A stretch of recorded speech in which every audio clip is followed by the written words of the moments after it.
graphique, abstrait, géométrique. Aujourd'hui, on trade avec mon ami depuis bientôt 30 ans, Max le Squat, ou peut-être Maxime Greuillet, artiste tatoueur, peintre, mais pas que. On a parlé clown, reportage et gastronomie. Bienvenue dans Trademark. Qu'est-ce qu'il a dans le dos? Un tatouage. Et le tatouage est une façon aussi de fixer le temps, de fixer une époque. On dirait une reproduction d'un Modigliani. Eh bien, cela montre combien le tatouage est un besoin. Je vous laisse avec ces aiguilles. Bip. On va faire une intro, elle va être bancale. Ouais, c'est bon, je crois qu'on a l'intro. Je vais devoir biper beaucoup de passages dans cet épisode, Maxime. Je sais pas, on va voir, hein, ça dépend de tes questions. Moi, je suis honnête. Hein. C'est bien, c'est bien. Bah, let's go. Allez, let's go. T'as des questions sur son ordi? Ouais. Ah. T'es stressé ou je rêve? Non, pas du tout. Là, j'attends juste de voir les questions que tu vas me poser. C'est comme, ouais, Mhm. Oui, parce qu'on va pas faire croire qu'on se connaît pas. c'est ça. On se fréquente depuis peut-être 30 ans. Ah. Mais je vais quand même commencer par le commencement parce que c'est marrant. Normalement, je commence par le pseudo. Et toi, t'es un peu en phase de transition. Exactement. Que passe? Parce qu'on t'a connu sous Max le Squat et tu viens récemment d'opérer discrètement. Et on parlera pas des autres, donc il va y avoir. Oh, si. Tu as récemment opéré discrètement un petit retour à ton vrai nom. Est-ce que tu peux me raconter l'histoire de Max le Squat et après tu me racontes la transition? Je peux te raconter l'histoire de Max Squat. Oui, parce que oui, non, mais moi c'est pas pour moi là, c'est pour nos auditorices. Non, bien sûr. Non, bah le squat, c'est mon groupe de 6 potes avec qui j'étais en maternelle et en primaire. Et aujourd'hui, qui sont encore mes amis. Et en fait, on avait 2 de nos potes dans l'équipe qui habitaient juste à côté du parc où on allait passer tous nos mercredis après-midi, nos week-ends et toutes nos vacances. Et en fait, c'était un peu notre point de... Votre QG, quoi. Notre QG où dès qu'on sortait des cours, on balançait notre sac, on toquait à la porte, on balançait notre sac, c'était au rez-de-chaussée, et bim, on se barrait dans le parc. Et à force de traîner là-bas, vu que les parents rentraient tard, on a appelé ça le squat. Alors c'est pas du tout un squat, c'est vraiment une maison d'architecte parce que le père est architecte, donc c'est vraiment très beau. C'est une très belle maison. C'est une très belle maison. Et donc voilà, au final, on a appelé ça le squat et on en a fait des t-shirts et c'est resté. Et c'est pour ça que je m'appelle Max le Squat et que mes potes s'appellent Sacha le Squat, Val le Squat et que toute la team s'appelle comme ça sur les réseaux. Donc voilà. Mais c'était déjà hyper brandé à l'époque. Hein. Je m'en rappelle. Ouais, on avait fait des tampons. Vous aviez développé toute une identité, même graphique. Ouais, t'étais déjà dans ces délires-là, quoi. Ouais, puis en plus, moi, j'en faisais pas trop du skate, mais mes potes faisaient du skate et ils avaient ce délire avec toutes les marques d'avoir leur logo, tu vois, genre à poser sur les skates, à poser sur... on avait fait des pochoirs qu'on avait mis sur les trottoirs. Donc, comme on en avait mis un peu partout dans le quartier et que tout le monde savait qu'on s'appelait comme ça, on était vite repérable. Et quand j'ai commencé à tatouer, il a fallu que je me trouve un nom. Et en vrai, j'avais rien d'intéressant ou de plus concret que ça qui me représentait bien à m'appeler Max Squat. Donc, Mais là, t'as évoqué d'autres noms. T'as eu d'autres noms, j'en ai pas le souvenir. Non. Il ment comme il respire. Coupé. Non, mais j'ai fait des dingueries sur mon nom. Ah, t'as tenté des trucs? Ah, j'ai tenté des trucs. Hein. Les premières années... Putain, je m'en rappelle pas. Je peux pas en parler. Pas de soucis, je retrouverai les archives. J'ai des screens de Allez faire l'époque. des recherches. Très bien. Non, mais oui, il y en a 3. Il y en a 3, je pense, mais qu'on tournait sur 6 mois. En 6 mois, j'ai fait 1, 2, 3. Après, j'ai dit, bon, Max Squat, en vrai, c'est très bien. Quand je m'étais fait tailler par tout le monde, que 2-3 personnes avaient fait des captures d'écran et qui m'appellent encore comme ça. Donc, voilà. Très Ceux bien. qui savent, ils rigoleront. Voilà. Ils rigoleront Regardez quand ils les vont entendre images. ça. Ok, ça marche. Et du coup, là, récemment, sur les réseaux du moins, t'es revenu à ton prénom-nom de la vraie vie, ton identité secrète. Non, bah après, je pense que c'est surtout... c'est vrai que les gens, ils ont quand même un avis très rapide sur une personne dès que tu te présentes. Et c'est vrai que là, depuis que je peins, quand je dois donner mon nom d'artiste et que je dis Max Squat, c'est vrai que je suis derrière l'histoire elle est belle, mais quand je le dis comme ça, je raconte pas forcément l'histoire Ouais. dès le début, et au final les gens ils ont toujours des préjugés en mode Max le squat, c'est un squatter, c'est... Il y a une connotation Ouais, négative ou un peu street qui colle pas forcément à... ouais, je suis pas ultra fan, genre Mhm. de la première impression que je donne aux gens, Mhm. parce que ça c'est pas du tout le cas. Donc, et puis c'est surtout en vrai, je suis fier de mon nom, et en vrai aujourd'hui je pense que m'appeler par mon nom et mon prénom tout simplement, c'est la meilleure des choses en tout cas pour se présenter aux gens, parce qu'en vrai c'est mon identité quoi. Est-ce que c'est une histoire de maturité aussi un peu d'évoluer Mm. dans ça? Parce que je sais qu'on en a déjà parlé, enfin, tu l'avais déjà évoqué, changer tout ça. Il y a un truc un peu plus sérieux, un peu plus mature, je trouve, d'arborer son propre nom. Ouais, je pense Mm. qu'il faut, enfin, les surnoms c'est bien, mais c'est vrai que dans le temps en tout cas, les gens quand ils vont parler d'un artiste, ça sera nom prénom en général. Mhm, mhm. Donc après, il y a des gens qui sont connus sous des pseudos et ça marche très bien aussi. Moi, aujourd'hui, je me concentre beaucoup sur ma partie artistique. Aujourd'hui, c'est mes toiles, mais j'ai d'autres projets. Et si un jour on doit parler de moi sérieusement, j'ai envie qu'on donne mon nom et mon Ouais. prénom, et pas un pseudo qui, au premier abord, peut faire mauvais genre, quoi. Ok, je comprends. Et du coup, tu as évoqué l'idée de se présenter, et c'est une question que je pose à peu près à chaque épisode, mais là, dans ton cas, ça me curiose, ça n'existe pas comme verbe, ça me curiose encore plus. Comment tu te présentes dans la vie? Parce que moi, je connais à peu près toutes tes facettes d'artiste, d'entrepreneur, de peintre, de tatoueur, de plein de choses. Euh, comment, comment tu te présentes? Mm. Bah, c'est ça qui est compliqué parce que je repense beaucoup à quand on a cherché un local pour Rayon Noir. Je me suis présenté à pas mal de personnes qui avaient des biens, qui en plus ont cherché des locaux qui étaient assez grands, donc c'est vrai qu'on tombait sur des propriétaires qui étaient plutôt aisés. Mhm. Tout de suite, quand genre, je me présentais en tant que tatoueur, ils me regardaient un peu en mode oula, genre dans quoi je m'aventure, c'est quoi ce business donc c'est tatoueur aujourd'hui, je trouve que c'est encore péjoratif pour certaines personnes, en tout cas pour les gens qui s'y intéressent pas. Mhm. Pour Euh, d'autres générations aussi ou d'autres milieux sociaux. Génération, je sais pas, parce que c'est moi, tu vois, j'ai une clientèle de gens C'est vrai. qui sont plutôt dans un certain âge. Enfin, en tout cas, je tatoue pas majoritairement des jeunes de 20 ans. Mhm, mhm. C'est juste des gens qui se sont intéressés au tatou et qui, au final, ont trouvé chaussures à leurs pieds en venant se faire tatouer chez moi. Et enfin, par moi. Et c'est juste des gens qui se sont intéressés. C'est vrai que les gens qui s'y intéressent pas, ils ont une très mauvaise image du tatouage. Et ce que j'entends, parce qu'au final, ce qu'on voit passer aujourd'hui dans des magazines Mm. en presse, ou des conventions dans certaines villes avec des affiches qui sont plutôt horribles, euh, sans parler mal des conventions. Non, mais on peut parler des Euh, affiches. Moi, je te mais rejoins. voilà, c'est pas très. En Ouais. tout cas, ça représente pas mes dessins. Non, du Et tout. c'est vrai que bah, si les gens ils s'y intéressent pas et qu'ils voient ça, ils sont en mode bon bah oui, le tatou c'est pas du tout. Ça a pas évolué depuis 30 ans quoi. Mhm. Donc c'est vrai que quand je me suis présenté à des gens en étant tatoueur, il y en a qui m'ont regardé un peu de travers, il y en a d'autres, oh trop cool, je connais des gens qui se sont fait tatouer, c'est un beau métier et ça a l'air sympa. Donc j'ai du mal à dire que je suis artiste encore quand je me présente, D'accord. parce que j'ai l'impression que c'est très. Je me prends pour quelqu'un que je ne suis Mhm. pas, Prétentieux, même si en vrai c'est mon métier, parce que je dessine, je tatoue, je peins, et je suis vraiment dans les métiers de l'artisanat. Mhm. Tu es artiste, artisan, entrepreneur. Ouais, voilà, c'est ça. Après, Est-ce que tu c'est. te considères comme un entrepreneur? Déjà, je le dis depuis tout à l'heure, mais... Bah oui, parce que à partir du moment, en fait, j'aurais très bien pu rester tatoueur, artiste, et bosser dans un shop, ou tout seul dans un shop, ou avec Mhm. des gens. À partir du moment où j'ai décidé de monter une structure comme Rayon Noir avec des salariés, avoir Coucou, quand c'est moi. même. Voilà, dont tu fais partie. Non, je pense qu'il faut avoir ce truc un peu de gérer une boîte. Et donc oui, je suis un peu auto-entrepreneur, en tout cas, sur cette partie-là.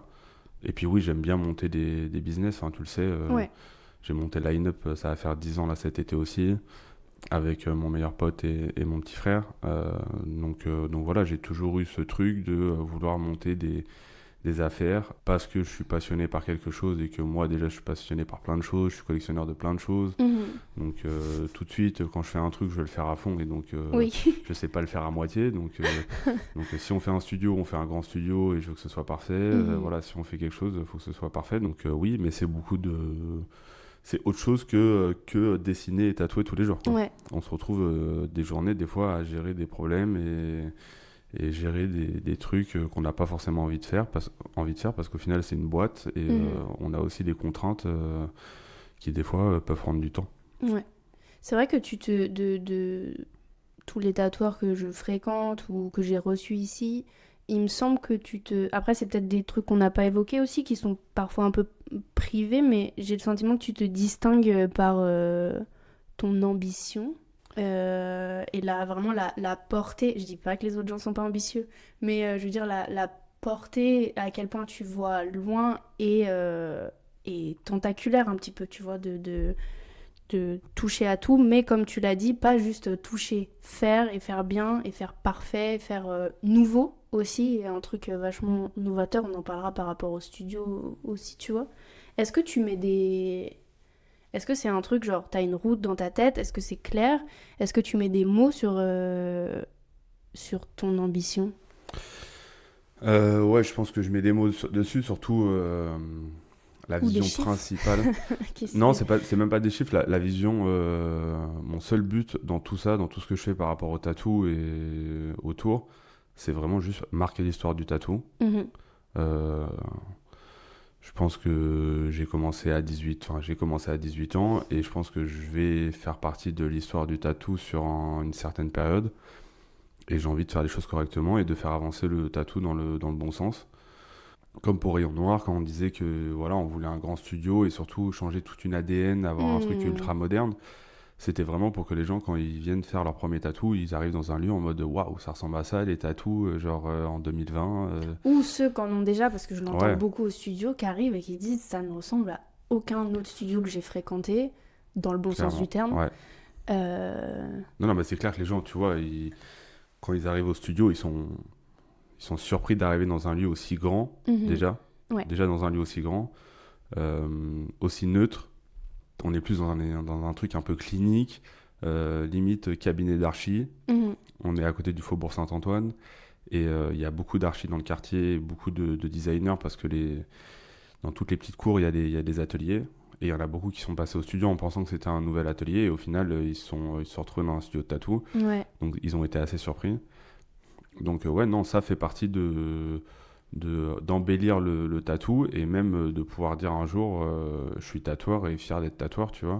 Et aujourd'hui, j'ai l'impression que, enfin en tout cas, je me sens plus à l'aise, même si je le fais pas, de dire que je suis artiste que de dire que je suis tatoueur, où aujourd'hui on se retrouve dans une période où il y a beaucoup de gens qui se mettent au tatou, Ouais.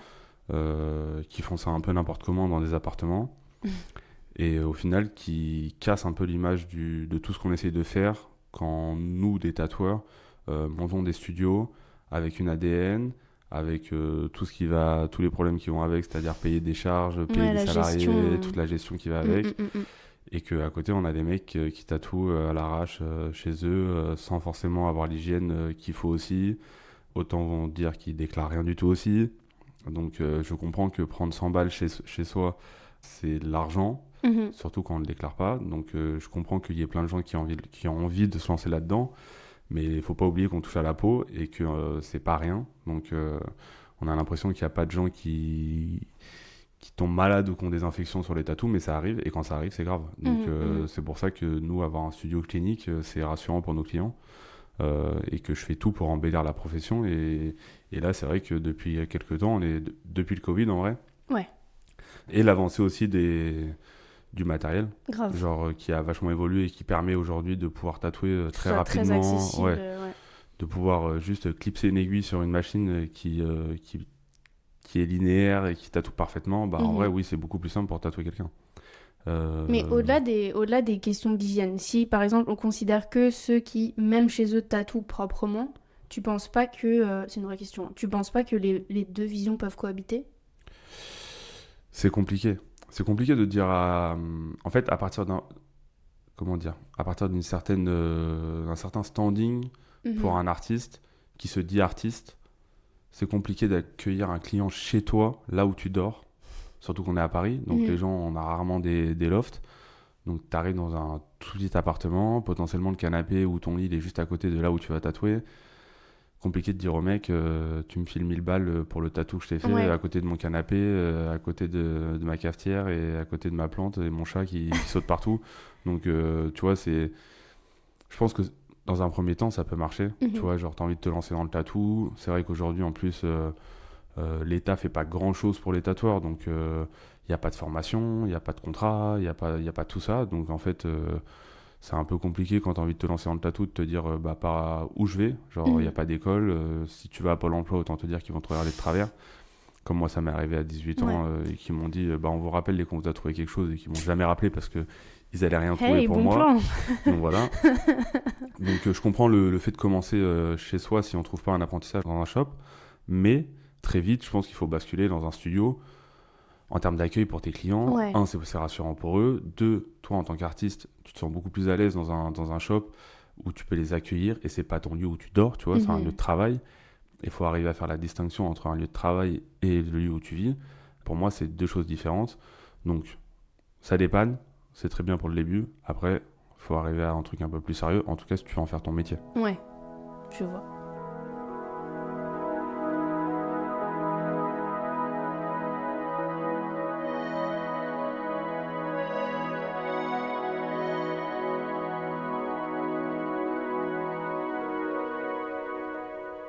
En parlant de tatouer dans sa chambre, tu peux nous raconter comment t'as commencé à tatouer? J'ai tatoué dans ma chambre. Moi, par exemple, c'était en 2013, il y a 12 ans. Ça, merde. Je pense. Oui, c'était le 21 avril 2013. Voilà. Le lendemain de mon anniversaire. Oh my god, on est des vieux. Comment tu t'es retrouvé là? Moi, j'ai déjà raconté comment je m'étais retrouvé là, mais toi? Moi, clairement, le tatou, ça a été... j'ai toujours voulu me faire tatouer. Et j'ai réussi à faire mon premier tatou... de faire valider à mes parents mon premier tatou pour mes 17 ans. Donc, j'ai réussi à me faire tatouer à 17 ans. Et en vrai, j'ai grave kiffé. Donc, 18 ans, j'ai fait commande de matos pour mon anniversaire. Avec les thunes que j'avais, j'ai acheté ce qui me manquait. Et puis, j'ai commencé à tatouer. Donc, je tatouais dans ma chambre, tu le sais très bien, sur mon lit. Sur ton lit, plié en deux, voilà. Avec du cellophane. Et... Bon, c'était vraiment que mes potes, hein. Il y avait personne que je connaissais pas. Oui, c'était le cercle privé, il n'y avait pas de publicité, c'était il y avait rien entre nous. Et il y avait, on l'a vu sur la vidéo l'autre jour, tu posais le stencil stuff au pinceau de peinture. Exactement. Et alors, je sais pas où j'ai vu ça parce que je connais aucun tatoueur aujourd'hui qui fait ça. C'était peut-être l'introduction de ta carrière de peintre. T'avais envie de toucher un pinceau. Je pense que j'avais improvisé et en plus, pas du tout. Pas la meilleure idée. Oh, waouh. Ouais, non, ça a été cata. En vrai, si on parle de mes tatous dans ma chambre, très compliqué parce que les machines à bobines qu'on avait à ce moment-là, genre un enfer à régler. Ouais. Genre, je pense que même au bout de 3 ans de tatou, très peu de personnes savaient régler une machine à bobine. C'est ultra minutieux, les lamelles, les ressorts, les vis qui vont s'user avec le temps, donc il faut régler et tout. Enfin, c'était un bourbier. C'est pour ça qu'aujourd'hui, les machines, les pennes qu'on a, électriques, c'est vraiment genre... ça fait pas de bruit, c'est linéaire, c'est un cadeau du ciel. Quoi. Enfin, c'est... Clairement. Ouais. Moi, pendant 10 ans, j'ai perdu, je pense, d'une oreille. mais c'est vrai que depuis que je suis passé au pen, juste entendre la musique et pouvoir parler à son client sans gueuler, ça change la vie. Hein. Ouais. Pourtant, t'étais réfractaire, hein. Mais... Ouais. Parce que t'étais attaché à la tradition et à l'objet, non? L'objet, ça c'est sûr. Il est 100 fois plus beau qu'un pen. Après, c'est surtout, j'avais un pen déjà depuis 7-8 ans, mais qui était vraiment destiné à faire des dégradés. Okay. Et comme moi, c'était déjà un pen qui était de très bonne qualité, pour moi, il n'était pas fait pour tracer. Et sur le marché, pour moi, il n'y avait pas de pen qui était prêt à tracer comme mes bobines. Donc, c'est vrai que pendant très longtemps, je me suis dit, non, je reste à la bobine. En vrai, j'aime l'objet. Je trouve qu'une fois que c'est bien réglé, c'est super propre, ça abîme pas la peau. Après, c'est vrai qu'une fois que j'ai commencé, Les Tu la bobines, réutilises parfois? Je crois pas. Hein. Jamais. J'ai jamais entendu son Jamais. bon Elles vieux sont- bourdonnement. Je les ai rangées dans la boîte et elles bougeront plus, je pense. Ok, Elles seront encadrées. le collectionneur. Voilà, c'est tout. Dingue. Parce que avant de tatouer dans ta chambre, rappelle-moi ce que tu faisais. Moi, je le sais, mais bon. Donc, études d'ébénisterie à l'école Boulle, Let's go. 2 ans. Stage chez Monsieur Soubrier, qui est un antiquaire qui loue du matos pour les films et pour le théâtre. Mhm. Très bonne expérience là-bas. Genre, j'ai appris en rigueur énormément. Et après, deuxième stage au Mobilier National où je rencontre Christian qui est un ébéniste du mobilier depuis qu'il a 18 ans. Et moi, je le rencontre, il a 62 ou 63, il part à la retraite l'année d'après. Qui va me faire travailler avec son gendre pendant 2 ans sur des chantiers. Qui d'ailleurs, après, moi, je serai salarié de sa boîte, je serai son premier salarié. Et donc, je serai engagé en tant qu'ouvrier polyvalent. Donc, surtout pour Il fait m'occuper. aussi les frites et les nuggets. Voilà. Mais surtout le bois. Et après, bon, j'ai appris plein de trucs sur les chantiers. Et c'est ça qui m'a donné qui m'a permis là aujourd'hui de me dire quand je vais monter un studio, je peux faire un gros truc, je peux m'occuper de tout dessiner, je peux m'occuper sans le faire parce que là c'était vraiment beaucoup trop gros, mais je sais poser du carrelage, je sais poser du parquet, je sais faire de la peinture. C'est vrai. Voilà, je sais un peu tout faire, donc j'ai beaucoup appris en 2 ans grâce à Romain.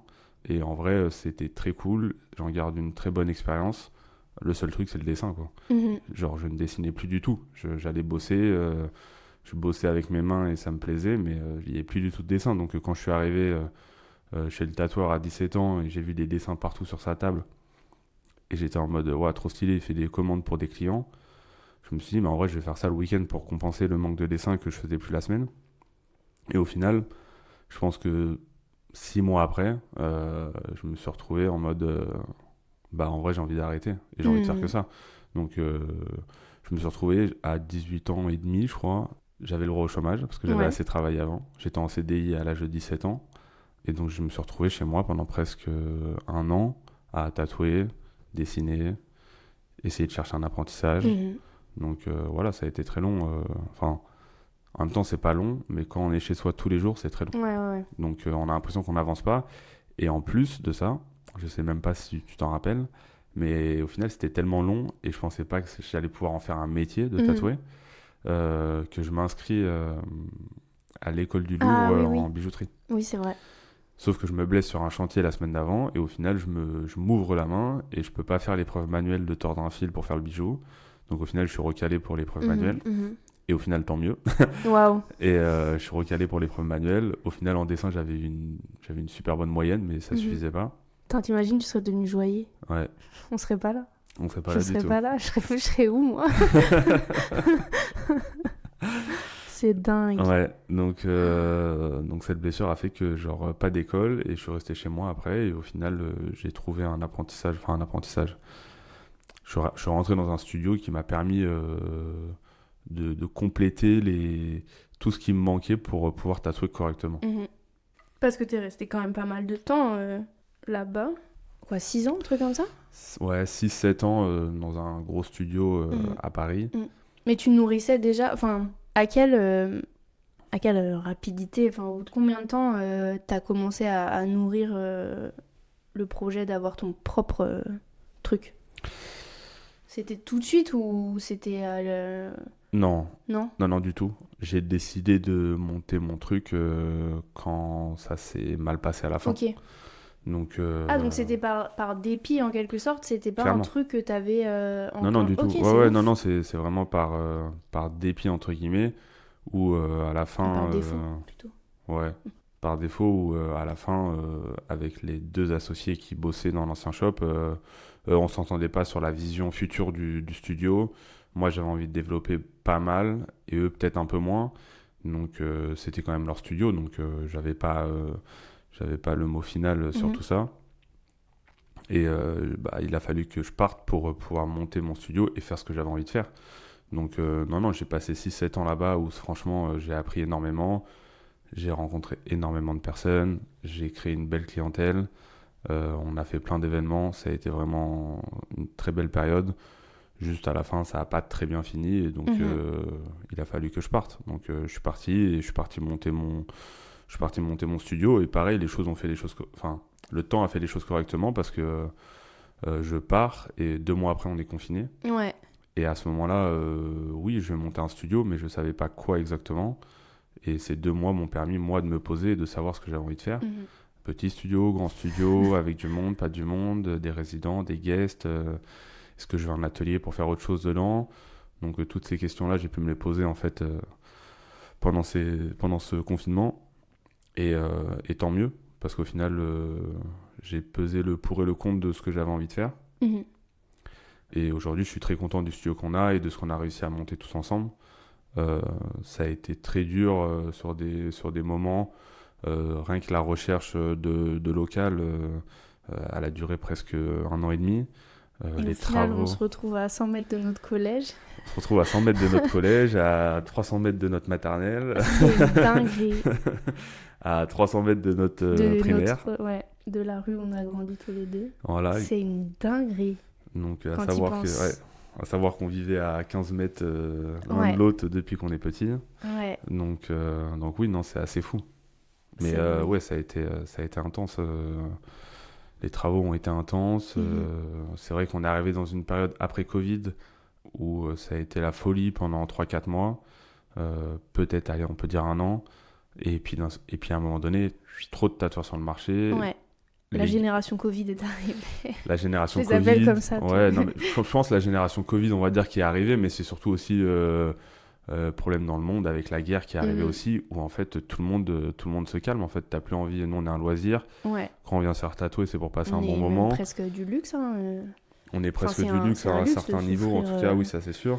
Mais en fait, comme on a un loisir où on vient passer un bon moment, c'est vrai que quand tous les jours on voit passer des guerres, des trucs, des ceci, des cela, bah t'as pas vraiment forcément envie de prendre du plaisir, t'as juste envie d'aller travailler, rentrer Ouais, de chez te toi et de te préserver, dire il va se passer quoi demain. Mhm. Donc en fait, non, tu vas pas dépenser de thunes dans un tatou, t'attends qu'il fasse beau, que tout le monde aille bien, et là t'as envie de te faire tatouer, tu vois. En vrai, c'est con, mais on le ressent aussi. Donc ouais, c'est une période où, voilà, qui a fait que il a fallu mettre des choses en place, en tout cas, pour qu'on puisse travailler correctement et dans de bonnes conditions pour tout le monde. Donc voilà.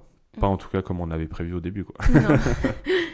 Et il y a un truc dont je voulais parler avec toi, et je me demande du coup si c'est à ce moment-là, tu vois, tu parles du confinement, le moment où tu as pu prendre du temps pour shaper le truc, la vision, les envies, etc. Je voulais parler avec toi du fait on va appeler ça travailler en famille.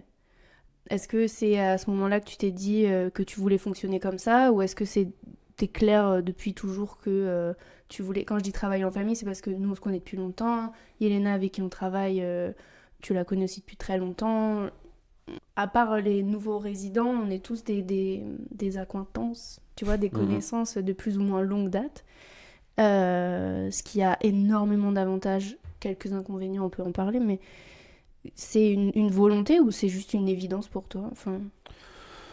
C'est une question qui se pose quand je décide de mettre en place quelque chose et qu'il y a un poste et que je dois réfléchir à qui je mets à ce poste-là. Bah, c'est vrai que tout de suite, je pense à l'entourage que j'ai autour de moi et qui potentiellement peut être intéressant ou intéressé par ce poste. C'est une évidence, en tout cas au début, si je me dis « Ah, putain, cette personne-là, c'est sûr, si je la mettais à ce poste-là, elle ferait trop bien le taf. » Parce que je la connais, je connais ses valeurs. Et donc voilà, on se retrouve à travailler ensemble parce que je propose, on va dire, à mes amis avant de proposer à des gens que je connais pas. Mais des fois ça marche, des fois ça marche pas. C'est la vie, c'est comme ça. Donc voilà, mais c'est vrai qu'il y a toujours une question de... On va travailler ensemble, on va se voir tous les jours, il y a la confiance. Donc c'est vrai que quand tu as des proches, on va dire qu'on grille des étapes au début. Donc, des fois, ça marche, comme je dis, et des fois, on se rend compte qu'il y a des personnes qui ont potentiellement pas les mêmes valeurs que nous, et sur le long terme, ça marche pas. En tout cas, c'est des valeurs au travail, parce que ça peut être des très bonnes personnes en tant qu'amis, et au final, à partir du moment où on commence à travailler ensemble, en vrai, on connaît pas nos amis au travail, donc c'est vrai que c'est toujours un risque à prendre. Quand on travaille avec eux, là, on se rend compte de qui ils sont au travail, et des fois, ça marche pas. Et au-delà des valeurs, je pense qu'il y a, et de la façon de travailler, je pense qu'il y a aussi ce truc on va dire, de hiérarchie, tu vois, parce que nous, on est amis depuis 30 ans, mais en attendant, t'es quand même mon supérieur hiérarchique, tu vois, c'est quand même toi mon patron. Donc il y a aussi son lot des fois, je sais pas, genre, j'ai mal fait un truc ou j'ai pas fait un truc, c'est mon patron qui me tombe dessus, mais c'est mon pote aussi, et du coup, je me dis... après moi je suis comme ça et je suis motivée tout, tu vois, mais je me dis il m'aime plus, tu vois, enfin, genre il y a l'affect, en fait il y a l'affect qui se mélange et il faut et je pense que ça a été un problème par ailleurs pour d'autres, mais il faut savoir et être ok aussi avec le fait de se subordonner, même si t'es pas, moi je le ressens pas vraiment comme une verticalité, je sais que tu m'estimes et qu'on travaille plus côte à côte que en dessus en dessous, tu vois. Mais il faut aussi être à l'aise avec ce concept quand même. Ouais, je pense. Bah après, de toute façon, ça, c'est les gens qui travaillent avec moi, en tout cas mes amis, qui peuvent le dire. Après, comme tu dis, moi, je t'estime beaucoup. S'il y a des erreurs au travail, tu sais très bien que, genre, moi, je préfère qu'on essaye, qu'on fasse une erreur et qu'on réajuste et qu'on refasse pas la même erreur. Donc, il n'y a jamais rien de grave. Voilà, c'est juste les histoires qu'on a pu avoir, que tu as pu connaître, avec des gens qui reconnaissaient pas leurs erreurs et qui n'ajustaient pas dans le temps. On se retrouve à faire une fois, deux fois, trois fois la même erreur. Là, ça devient un vrai problème. Mais en vrai, oui, le fait de travailler avec des amis, c'est vrai que des fois, on se dit, oh putain, c'est relou, il s'est loupé là-dessus. Mais en vrai, c'est mon pote. Et en vrai, il n'y a rien de grave. Donc, on ajuste et on fait différemment. Moi, le premier, j'ai fait plein d'erreurs. J'ai toujours appris comme ça. Donc c'est pas du tout un problème pour moi de se louper sur des trucs, quoi.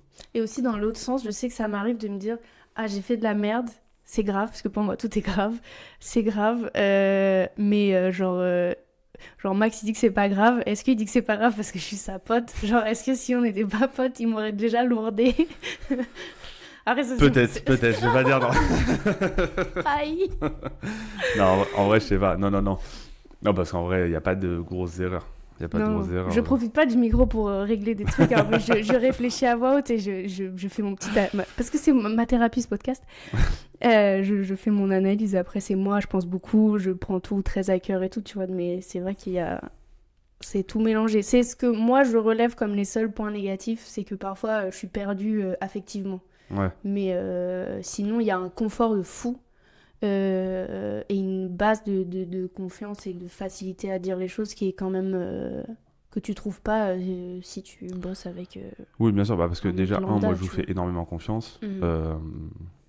Vous savez que genre je suis pas regardant, que ce soit sur les horaires ou que si vous avez besoin de prendre des jours, vous pouvez les prendre sans forcément me demander, en tout cas, juste m'avertir et vous le savez. Et ça, je pense que c'est un luxe dans une boîte de pouvoir faire ça. Maintenant, oui, moi je trouve que en fait on est ensemble tous les jours presque, donc oui c'est du taf, mais je considère ça plus comme une famille parce qu'on se voit tellement qu'il y a un moment donné, en fait oui on connaît nos vies, on sait ce qu'on fait à côté, donc je suis content de partager ce travail avec mes amis de base, qui au final sont mes amis, ma famille, en même temps mes associés et mes collègues dans cette boîte. Donc quand tout se passe bien, c'est sûr que c'est cool. Quand il y a des erreurs, c'est vrai que faut qu'on se pose et il faut qu'on discute, et c'est toujours des moments un peu délicats, mais bon, je pense que c'est des choses qui arrivent, que ce soit au travail, avec la famille ou des amis, donc c'est vrai. Donc c'est des moments pas agréables, mais si on est des personnes réfléchies, on arrive toujours à trouver des solutions. Voilà. Donc non, il n'y a pas de vrai problème, on trouve toujours des solutions en tout cas. Yeah.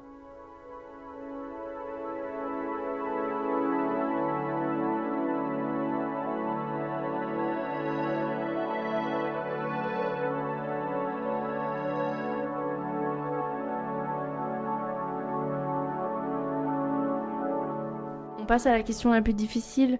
Peut-être que tu y as déjà réfléchi, j'espère pour toi. Est-ce que tu peux décrire ton style en 3 mots, s'il te plaît? Maxime Gourier, vu que c'est comme ça que tu t'appelles maintenant. Alors, mon style en 3 mots, putain, tu sais que j'y ai pas pensé en plus. Hein. Yes, let's go! C'est grave.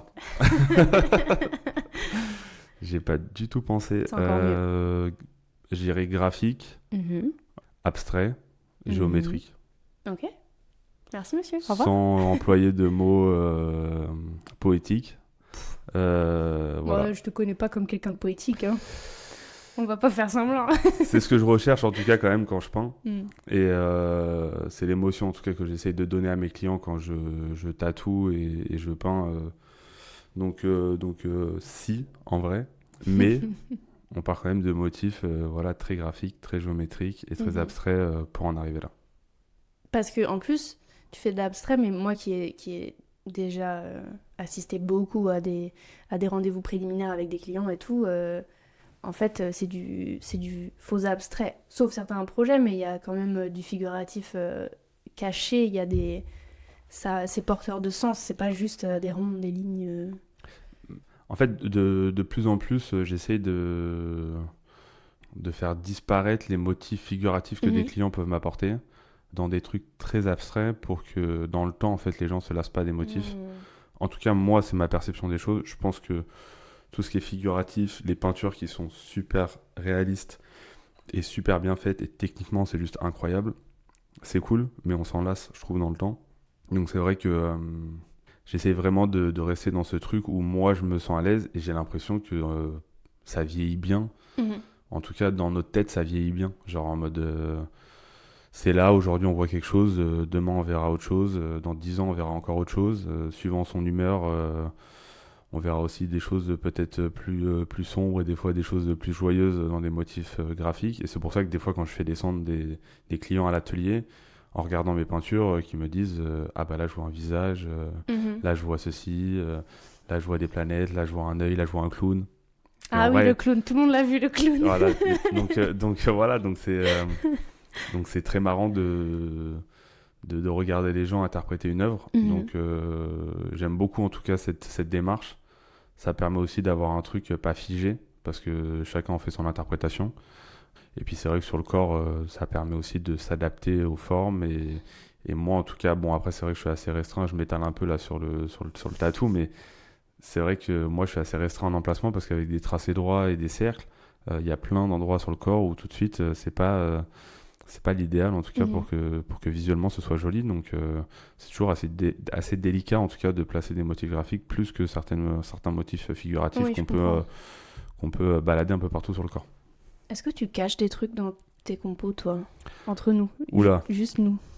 Bah oui. Au moins dans tes peintures. On va parler des tatous sur les gens, mais est-ce que parce que tu vois, tu parlais de... C'est marrant de voir les gens interpréter ton travail, mais est-ce que toi-même, tu caches des choses dedans et on a raison ou on a tort quand on l'interprète, mais est-ce que... Je pense que je cache des paysages en général dans mes peintures. Parce que c'est toujours une interprétation de... J'aime beaucoup les couchers de soleil, j'aime beaucoup les phases de lune et pas au sens... pas au sens carte de tarot. Voilà. Ces paysages qu'on peut voir avec des belles lumières. Donc c'est vrai que souvent dans ma tête, en arrière-pensée, j'ai souvent ça. Non, je savais pas, c'est cool. Donc c'est pour ça que beaucoup de cercles de différentes tailles aussi pour avoir cette variation et cette impression de descente et de spirale aussi parce que c'est vrai que c'est toujours un peu le rythme que peut avoir le soleil ou la lune dans un paysage. Donc c'est vrai que c'est souvent le motif que je peux cacher parce qu'en fait c'est souvent quand je me dis je fais un tableau, je me dis c'est pour qu'il se retrouve chez quelqu'un. Même si dans l'idéal, je préférais qu'il se retrouve dans un musée. Allô. Voilà, donc les c'est musées. Pompidou, vous m'entendez Coucou, Pompidou. Beaubourg, non, c'est le même. C'est le même. Le Louvre. Versailles aussi, très bien. Non, mais en vrai, je me dis souvent, c'est des tableaux qui sont destinés à être mis chez des gens, potentiellement dans le salon, parce que c'est vrai que les gens aiment bien mettre des toiles dans la pièce où ils accueillent leurs amis et leur famille. Et j'ai envie que les gens, quand ils arrivent dans cette pièce et qu'ils voient cette œuvre, ils se disent... ils soient emportés, en fait. Tu vois, genre un peu dans la toile. Ça veut dire que, toi, ça va leur rappeler un bon moment, tu vois. Un espèce de souvenir de vacances où genre en mode ah putain, c'est joli, c'est lumière, c'est agréable, c'est doux. Et c'est un peu ce que j'essaie de retranscrire sans forcément le dire, tu vois. Ouais. Ah non, c'est pas évident. Mais du coup, ça me fait... Là, j'ai fait une tête parce que je me suis dit, en fait, si c'est un paysage, c'est aussi une nouvelle fenêtre dans une pièce. Tu Vu vois. comme ça, oui. Oui, clairement. C'est dingue, c'est trop bien. C'est ça, ouais, je pense que c'est un peu ce truc de... J'ai cette scène, en tout cas, d'avoir une personne assise dans son canapé avec la toile en face de lui et se dire, genre, en mode... ah, toi, elle me fait du bien de la regarder. Tu vois, genre, en mode... donc, C'est pour ça peu... que t'en as mis partout dans le studio, c'est pour nous faire du bien. C'est exactement ça. C'est thérapeutique. Merci docteur. Et pour en revenir aux motifs cachés dans les tatous de mes clients, oui, ça arrive. Ça arrive assez souvent. Et c'est souvent des mots ou des phrases en morse qui peuvent être cachés dans les points, dans les traits, qui marchent très bien dans mes compositions parce que voilà, ça reste très graphique. Et après, on a des symboles un peu plus deep, entre guillemets, cachés dans des compositions que les gens n'ont pas forcément envie d'exposer ou d'en parler. Et donc, au final, c'est vraiment des versions genre très abstraites ou très graphiques d'un motif. Voilà. Très bien. Dans mon nouveau jeu, ça va être de tout trouver. J'ai une question rien que pour toi, avant qu'on parle grandement de peinture. T'aimes toujours le tatou ? J'aime toujours le tatou, j'aime toujours la sensation de tatouer de la peau. Ok. Ouais, c'est vraiment un truc... je pense que je peux dire qu'il y a des étapes dans le tatou on va dire, qui pourraient me lasser. Genre, entre guillemets, faire le dessin. Parce qu'aujourd'hui, si j'avais le choix, en vrai, je préférerais dessiner directement sur le client. Ok. Sauf que faire des cercles et des lignes droites sur un client, non, c'est pas possible. Enfin, c'est possible, mais je prendrais un temps de malade pour le faire. Donc, je suis obligé d'avoir un espèce de croquis de mon dessin. N'ayez pas peur, mes clients, je vais m'expliquer. D'avoir un croquis de mon dessin fini, de le poser sur mon client et de tatouer. Mais c'est vrai que la version que je présente à mes clients, c'est 60%, voire des fois moins, de la version finale qu'il y a sur mon client, parce qu'il y a beaucoup de choses qui se passent directement sur la peau, beaucoup de motifs et de façons de dégrader, de travailler que je peux faire sur la peau, que je ne fais pas sur le papier, ou que je pourrais faire sur le papier, mais qui me prendrait un temps fou. Donc en fait, je suis vraiment dans un truc où genre, je suis obligé de préparer une esquisse pour présenter à mon client, mais en vrai, tout le travail et le résultat final, ça se fait sur la peau et ça sera pas avant, quoi. Donc oui, cette étape, on va dire, peut me lasser. Par contre, à partir du moment où je m'installe sur mon tabouret, je prends ma machine, je me mets dans ma bulle pour tatouer, je suis vraiment genre... c'est un kiff, quoi. Genre, c'est la sensation de la peau, de la façon dont l'encre se pose sur la peau, parce qu'on se rend pas compte, mais sur des tracés très fins, on le voit. L'encre noircit en 2-3 minutes, c'est-à-dire que ce que tu traces sur le moment, c'est pas exactement ce que tu as 3-4 minutes après. Donc quand tu as appris à doser ça, en fait, tu peux te permettre de faire pas mal de choses qui sont très intéressantes et que tu peux faire que sur de la peau au final. Putain, c'est ouf. Si je résume, t'as arrêté le bois pour faire du tatou parce que tu voulais dessiner, et maintenant, l'étape dont tu voudrais bien te passer, c'est le dessin. Comme après, quoi. je suis toujours obligé de faire des dessins, mais c'est vrai que pour moi, la version finale d'un dessin, c'est plus le dessin. C'est la peau, quoi. C'est la peau ou une œuvre. Toile, ou une œuvre, c'est-à-dire soit une toile, soit du bois. J'avais pris des cours de céramique et j'ai trouvé ça très intéressant. Mais dans tous les cas, on est obligé de partir d'un croquis. Donc là, en ce moment, je bosse sur des projets de sculpture en bois. Un retour aux sources, en quelque sorte. Un vrai retour aux sources, exactement. Mais voilà, je suis obligé de partir de croquis. Genre, c'est pas la finalité du projet, mais je suis obligé de passer par là. Ouais. Obligatoirement. Je pourrais le faire freestyle, mais le problème, c'est que c'est mes motifs, comme je disais, que ce soit de la peau ou sur du bois, je suis obligé d'avoir un truc... hyper exigeant. C'est millimétré, quoi. Au poil du cul. C'est ça. C'est très carré. Donc, je suis obligé d'avoir quand même un petit croquis au début de ce que je veux faire avec des proportions et des cotes. Très bien. Dernière question sur le tatou. Est-ce que tu as une anecdote de tatou ? Est-ce qu'il y a un truc que tu racontes fréquemment, un truc marrant ou un peu hors du commun dans le cadre du tatou Bon, bah, je vais raconter la pire, je pense. Oh my god. Je la connais ou pas? Ouais, je pense que tu la connais, ouais. Vas-y. Je pense que tu la connais. À l'époque où je faisais encore du figuratif, on m'a demandé une tête de... Oh oui, c'est vrai. Yes, elle sort. On m'a demandé une tête de tigre. Donc tête de tigre sur l'avant-bras avec des motifs graphiques tout autour. Donc voilà, ça c'était le brief du projet. Mon client arrive quelques mois après pour faire son tatou. C'était son premier tatou, si je dis pas de bêtises. Je lui présente le dessin en tracé, donc il n'y a pas les dégradés. Il me dit c'est parfait, nickel, j'adore. Donc c'est parti, on attaque. Je lui pose le carbone, il regarde dans le miroir, j'adore, c'est parfait. Il valide la taille et l'emplacement sur lui.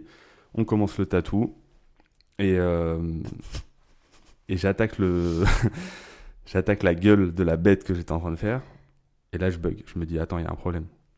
J'ai l'impression qu'il m'a demandé une tête de tigre et là face à moi je suis en train de faire une tête de lion. Et je me dis c'est pas possible que je me sois trompé, ça doit être un autre client. À ce moment-là je fais pas mal de têtes différentes, je fais pas mal de têtes de tigre, de lion, Ouais. de plein d'autres choses. Je me dis c'est un autre client, c'est pas possible, le mec il vient de voir le dessin sur papier, il vient de voir le carbone sur lui, genre à aucun moment il a tilté que là j'étais en train de faire un lion si ça devait être un tigre.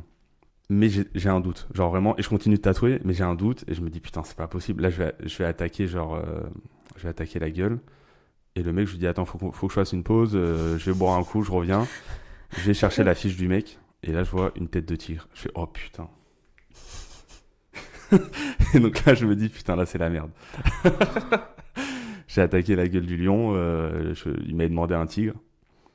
Je reviens dans la salle, je me rassois sur mon tabouret. Mon client, il regarde son bras, tout va bien. Je me remets à tatouer parce que je sais même pas comment lui annoncer en vrai. Ouais, putain. Je suis vraiment dans un truc de genre en mode c'est Quel pas ce qu'il m'a stress. demandé, mais là c'est déjà tatoué Ah, en moi, fait. je me suis- Et vraiment ça s'est passé comme ça. Je lui ai dit tu m'as demandé une tête de tigre pour ton tatou. Il me fait ouais c'est ça. Je lui ai répondu tout simplement bah là je suis en train de te faire une tête de lion. Et le mec il a bugué et genre il regarde son bras et il me dit oh bah c'est très bien, ça me va aussi. Et genre vraiment là le soulagement, mais genre Oh là là. en fait le mec au final il voulait un félin, mais je me suis dit je vais me faire allumer quoi le mec, genre en mode Bah, c'est pas ce ouais. qu'il m'a demandé. Et au final il a regardé son bras, ça a vraiment duré 2 secondes, il m'a dit oh bah ça me va très bien. Et voilà. Donc, Eh on, ben, on le salue. on a continué le tatou. Je lui ai proposé à la fin du tatou de lui faire une tête de tigre de l'autre côté. Mhm. Et au final, il m'avait dit bah vas-y, je te recontacte, pourquoi pas et tout. Et au final, ça s'est jamais fait, mais bon, voilà. J'avais besoin pour ma conscience personnelle Ouais, de lui dire. proposer de lui Ah, refaire oui. un tigre et voilà qu'il ait son lion et son tigre sur les bras. Rare. Voilà, ça c'était mon histoire la plus où je me suis retrouvé dans une Cocasse. situation Ah, de putain. détresse un peu en mode oula ça va pas du tout. T'avais combien d'années de tatou à cette époque-là? Bah déjà je pense 7-8 ans. Ah ouais. Ouais. Ah ouais non mais moment d'inattention Ouais, genre en juste, mode et en fait je pense que je me suis fait avoir parce que j'avais été regarder des photos de référence sur Pinterest je pense Mhm. et qu'à un moment donné il y a eu un switch dans les trucs. Ouais. Et que après dans ma tête, bah pour moi c'était un lion et puis je regardais les têtes de lion et puis voilà. Et au final je me suis fait avoir comme ça je pense, Mhm. tout Putain. simplement. Putain, voilà pourquoi il faut pas aller chercher vos tatous sur Pinterest. J'ai dit des références, j'ai pas dit le tatou. Morale de l'histoire, Mm. éloignez-vous de Pinterest. Non, je veux pas faire de bad promo. J'aime bien Pinterest.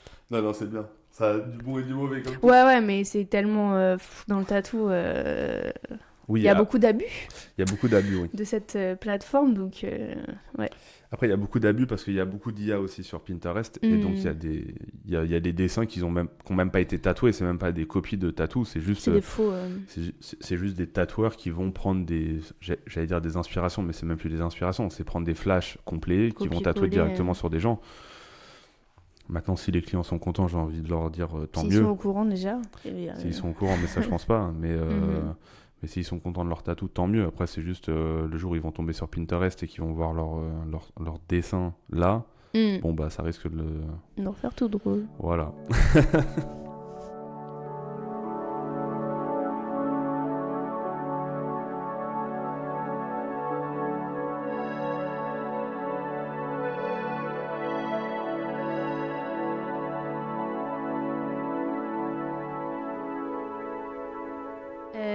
Tu veux parler de peinture? On peut parler un peu de peinture. Parce que c'est ton actu quand même. C'est mon actu, c'est mon gros projet du moment, donc moment promotion. Allez, nous t'écoutons, qu'est-ce que tu as à nous annoncer? Alors, grande nouvelle, je vais exposer fièrement Place des Vosges à Paris à partir du 19 juin. Ça va être une belle exposition dans une belle galerie. Solo donc. Expo solo, première expo solo. Ouais. Donc je suis vraiment fier de ce projet et c'est vrai qu'en ce moment je bosse beaucoup sur mes peintures et ce que je veux proposer pour l'exposition et tout ce qui va se passer autour. Donc ouais, très gros projet. Pas de stress, mais beaucoup de travail. Donc c'est vrai que... Bon, moi je te trouve pas...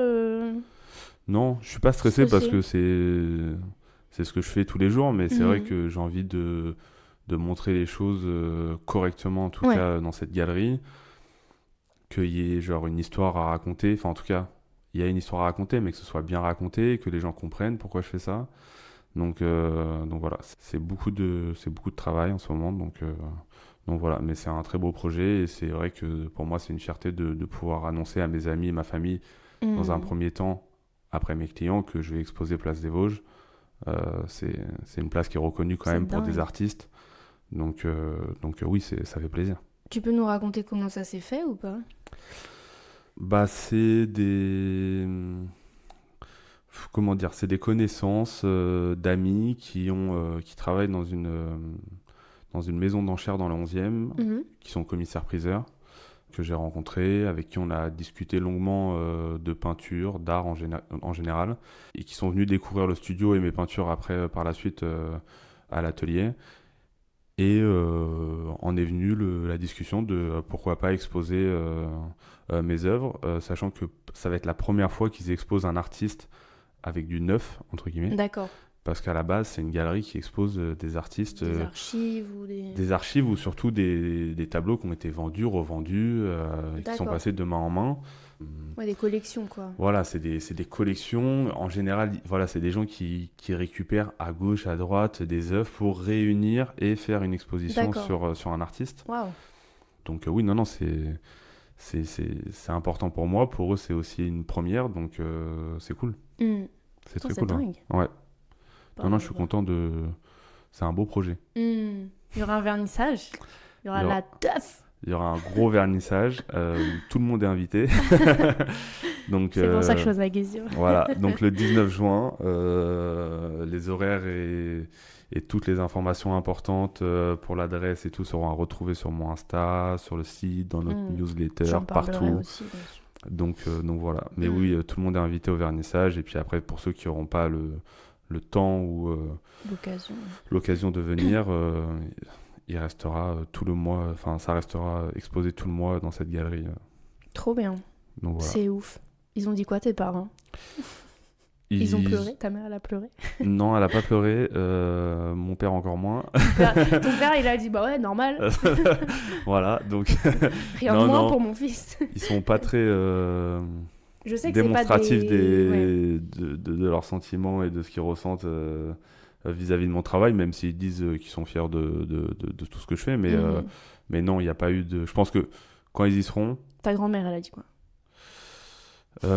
Pareil, je pense que... Merde. Je pense qu'en vrai, limite, je pense qu'ils réalisent pas. Genre, ouais. Genre, ils vont le capter que quand ils seront là-bas, le jour du vernissage, qu'ils vont voir qu'il y a du monde, qu'on est place des Vosges. Voilà, en plus, c'est le 19 juin, donc je croise les doigts, j'espère qu'il fera beau à ce moment-là, donc ça devrait être un bon moment. Et oui, à ce moment-là, ils vont se dire, ouais, c'est cool. C'est vrai. C'est vraiment cool.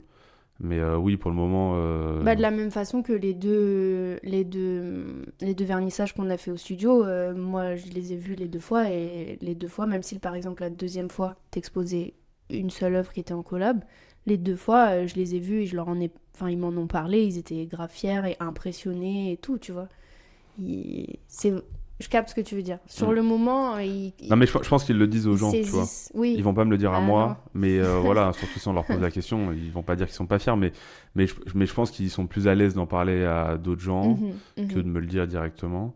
Mais je sais que là, au deuxième vernissage qu'on a fait, c'est vrai qu'il y avait beaucoup, beaucoup de monde. Ouais. Et à un moment donné, mon père m'a dit, c'est de la folie, tout le monde qui a, quoi. Donc ouais, là, il était surpris. Il s'attendait pas à ce qu'il y ait autant de monde au studio. Ouais. Donc, Ah, voilà. nous non plus. Hein. Donc, Débordé. donc voilà. Donc en fait, on fait des événements, on essaye des choses. Des fois, ça marche moins bien, et des fois, ça marche super bien comme on l'a fait là. Et là, c'était vraiment de la folie, quoi. Ouais, c'est trop bien. Mhm. Alors, on approche de la fin. On passe à ce que j'appelle la question piège, parce que moi, je peux pas y répondre, donc c'est hyper injuste de la poser, mais je m'en fous. Et ça va être... Je suis grave curieuse de la réponse. Tu te vois où dans 10 ans? Là, hein. Vu comment le temps passe vite, je pense que je serai au même endroit. Professionnellement, personnellement, géographiquement, que sais-je? Bah, dans 10 ans, alors attends, j'aurai 40 ans. Ouais, bah ouais. Merci de nous le rappeler. Non, bah, je pense que dans tous les cas, je serai toujours un peu à Paris, ça c'est sûr et certain. Maintenant, est-ce que j'y serai toute l'année? Je sais pas, ça va dépendre de mes projets. Professionnellement parlant, je pense que j'ai des projets en cours, j'ai le studio. Artistiquement, j'ai vraiment besoin et envie de me développer. Et en vrai, je pense en tant que peintre, j'ai besoin d'avoir un lieu où je crée. S'il est ici, bah, je serai là. Si j'ai des expositions, s'il y a quoi que ce soit autour de mes œuvres, ça reste souvent des choses assez éphémères. Donc je serai amené, je pense, à bouger. Et j'aimerais bouger un peu quand même pour pouvoir montrer mes toiles un peu partout. Après, non, je pense que je serai toujours à Paris. Hein. Je suis un vrai Parisien. Je suis né à 200 mètres d'ici. Donc je crois pas que j'aurais bougé d'ici là. Un vrai titi. Un vrai titi parisien. Très bien. Je serai toujours là, moi, ou pas? J'espère que tu seras toujours là, parce que sinon, je vais me retrouver dans la merde. C'est pas qu'il veut, c'est qu'il en a besoin. Ah, j'en ai besoin. Et je veux. Moi aussi. Je le veux, je dis oui. Allez, let's go. Je re-signe. Pour mon CDI de 10 ans, je renouvelle. Et enfin, comme en plus l'épisode va sortir vite, c'est cool. Qu'est-ce que t'écoutes en ce moment? Qu'est-ce que tu regardes? Qu'est-ce que tu lis? Est-ce que tu me recommandes des trucs? Alors, qu'est-ce que j'écoute? En ce moment, j'écoute beaucoup de rap français. Ouais, Genre, j'ai entendu. Ouais. J'ai mes périodes, tu le sais. Ouais. J'écoute plein de choses différentes, mais c'est vrai qu'en ce moment, j'écoute beaucoup de rap français. J'écoute beaucoup de vieux albums de Nekfeu que j'écoutais plus depuis très longtemps, mais c'est vrai que ce mec, c'est un génie en vrai. Genre, vraiment, il dit enfin, ses albums sont très longs et il dit de belles choses, donc j'écoute beaucoup Nekfeu en ce moment. Qu'est-ce que je regarde? Je regarde pas grand-chose, hormis des documentaires et des reportages comme d'habitude. Qu'est-ce que je lis? Tous les 4 matins, t'arrives, tu fais, t'as vu le reportage sur machin? Putain, Zoé, tu devrais regarder le reportage sur machin. Ah ouais, bah c'est vraiment le moment où je m'instruis. Après, moi, je suis vraiment curieux de plein de trucs. Ouais, donc, mais c'est vrai que tu regardes peu de fiction au final. Ouais. Et même tu lis peu de fiction, j'ai l'impression ce que tu lis Zéro. ou ce que tu regardes, c'est informatif, quoi. Ah ouais, vraiment, c'est... Bon, après, tu connais ma passion pour... c'est même pas pour la bouffe, c'est pour les chefs, pour les restaurants, leurs histoires. La gastronomie. La gastronomie, française. voilà. Ouais, même pas que Enfin, française, non, pas française, mais c'est vrai que je suis vraiment intéressé sur toute l'histoire de la cuisine. Et j'aime bien connaître les chefs, les restaurants qu'ils ont montés, avec qui ils ont été formés. C'est vrai que c'est un truc que j'aime beaucoup. Donc ça, je regarde toujours. C'est ton côté artisan un peu? C'est cet attachement à la transmission, à l'innovation? Je pense. Je pense que j'aime bien connaître le parcours des gens et pourquoi ils en sont arrivés là, comment ils en sont arrivés là. Parce que souvent, on a l'impression qu'il y a des gens qui ont pop du jour au lendemain parce qu'on les voit partout dans les magazines, à la télé et tout, sur Insta, n'importe où, dans les réseaux. Mais en fait, ces mecs-là, ça fait 10 ans, 15 ans, 20 ans des fois qu'ils bossent. Et ils ont un parcours de fou malade avant d'en arriver là. Donc j'aime bien m'instruire sur les personnes.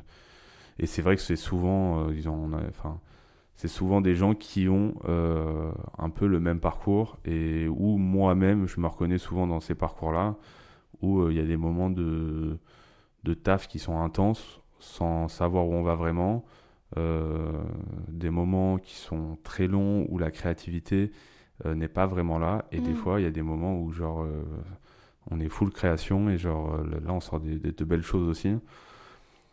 Et c'est toujours des moments quand même qui sont très durs avant d'en arriver à quelque chose où on a l'impression que c'est simple. Donc j'aime beaucoup m'instruire là-dessus. Donc c'est vrai que je regarde beaucoup de reportages et de documentaires. Et là, j'étais en vacances il n'y a pas si longtemps. J'ai lu un bouquin. Enfin, je ne l'ai pas fini. Mais c'est Stanley Tucci qui a écrit ce bouquin sur la cuisine que je kiffe. Genre, que ce soit sur ses vidéos sur Insta ou dans son bouquin. Même si c'est pour raconter ses goûters quand il était enfant, je kiffe. Genre, voilà, la Madeleine de Proust, ça vient de là. Exactement. Donc, ouais, c'est ces petites histoires, c'est les petits détails des gens qui me font kiffer, quoi. Mais c'est marrant, je viens de me faire la réflexion en t'écoutant. Là, je me suis dit que c'était vraisemblablement une approche assez américaine. Tu sais, on dit souvent que genre, les Américains, ils ont ce truc de partager leur expérience pour inspirer, ou être curieux des expériences des autres pour s'inspirer, alors qu'en France, c'est plutôt genre pour trash talker ou genre pour être jaloux, pour envier. Et du coup, ce truc de connaître le parcours des gens et s'en inspirer, il me semble que c'est pas très commun chez nous, les râleurs. Ouais, non, mais en fait, c'est surtout, moi, je pense que il y a beaucoup de gens qui sont envieux et jaloux. Moi, pas du tout. Ça veut dire que genre, j'ai pas d'ego par rapport à ça. Je sais reconnaître les gens qui m'ont inspiré et je le dis. Ça peut être des gens dans le monde du tatou, mais pas seulement. Ça peut être des peintres, ça peut être des cuisiniers, ça peut être plein de gens. Et je suis très fier d'en parler. Tu le sais très bien parce que tu es avec moi tous les jours. Et c'est vrai que quand il y a des gens qui m'inspirent, ils m'inspirent, quoi. Donc je le dis ouvertement. Et je pense que c'est très important de s'inspirer de gens qui ont réussi ou qui ont des bonnes valeurs. Donc ouais, non, j'ai pas de honte à le dire. Comme certains peuvent potentiellement, tu vois, se dire genre en mode créateur, novateur sur certains trucs, alors qu'on sait tous qu'on a des inspirations à droite ou à gauche. Bien et c'est sûr. Bien d'en parler aussi parce qu'en fait, c'est ce qui fait notre histoire. Donc moi, j'en parle ouvertement, sans problème. Voilà. Good. Est-ce qu'il y a quelque chose dont tu as envie de parler? Est-ce que tu as un message ou est-ce que tu as des questions pour moi? Est-ce que j'ai oublié quelque chose? Je pense pas. Après, non, je vais faire un petit remerciement à mon premier tatoueur que tu connais, Camille Poisson maintenant, si je me trompe pas, parce que lui aussi il a un peu changé de nom depuis qu'il m'a tatoué la première fois. Et qui m'a vraiment donné envie de tatouer de par son concept parce qu'il m'a tatoué la première fois dans sa caravane donc c'est vrai que c'était aussi un concept. J'étais pas dans un shop dans Paris, donc c'était une expérience et sa gentillesse, son professionnalisme qu'il a pu avoir avec moi, et puis même après artistiquement, pour moi c'est un artiste incroyable, donc voilà. Très bien. En parlant de reconnaissance sur des gens qui m'ont inspiré. Moi, je vais faire un remerciement à mon premier tatoueur, que tu connais, qui est assis en face de moi. Bah oui, en vrai, merci aussi, j'en profite. Je le fais pas d'habitude, mais merci. Et c'est grâce à toi si je suis là. Merci pour les opportunités, pour la confiance dont on a beaucoup parlé. Et tout, quoi. Et merci à toi aussi. Et je suis très content de travailler encore avec toi. Et j'espère qu'on va travailler ensemble encore de longues années. Yes. On se tient en courant, dans 10 ans, on fait un épisode 2. Ah, mais on sera encore ensemble. Au revoir, Max le Squat. Au revoir, Zozo. Merci.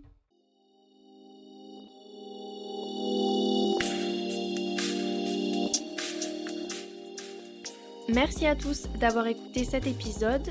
Retrouvez Max sur Instagram @MaximeGreuyer, Greuhier. Quant à moi, on se retrouve la semaine prochaine pour un nouvel épisode. Merci pour ce trade et à bientôt. Le phénomène tatouage, finalement, n'affecte qu'une minorité de gens en France, non ?